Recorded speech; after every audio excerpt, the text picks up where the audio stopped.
On me dit que mon enfant doit être propre à 2 ans et demi pour rentrer à l'école. Comment faire? Certaines écoles imposent la propreté comme condition d'entrée en maternelle.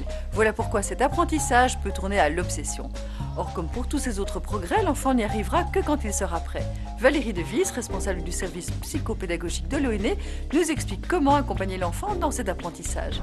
Il n'y a pas d'obligation pour les enfants d'être propres à 2 ans et demi. D'ailleurs, il n'existe aucun décret qui indique que l'enfant soit obligé d'être propre ou même que l'on puisse refuser, par exemple, l'entrée de l'enfant à l'école pour ce type de raison. Ce qui est important, c'est de savoir finalement quel est le projet éducatif que l'on veut défendre pour l'enfant, pour son bien-être, et puis surtout d'associer toutes les personnes concernées pour savoir comment accompagner au mieux l'enfant dans cet apprentissage en tenant compte évidemment de son développement affectif et physiologique.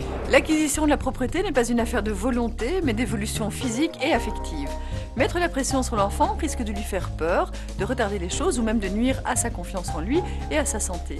Observez l'enfant, certains signes montrent quand il est prêt. Certains signes nous indiquent que l'enfant est prêt à essayer. Par exemple, son linge est sec pendant longtemps et puis il vient vous dire de lui-même lorsqu'il est souillé.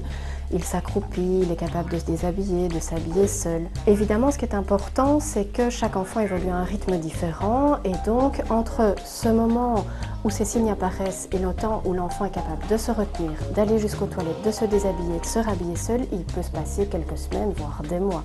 Donc c'est important aussi évidemment de rassurer l'enfant tout au long de cet apprentissage.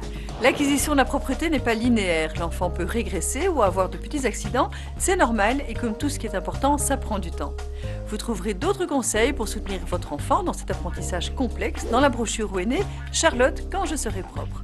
Si vous aussi vous avez des questions, contactez-nous à l'adresse qui s'affiche à l'écran. Retrouvez le spécialiste de notre émission dans le magazine Victoire chaque samedi avec le journal Le Soir.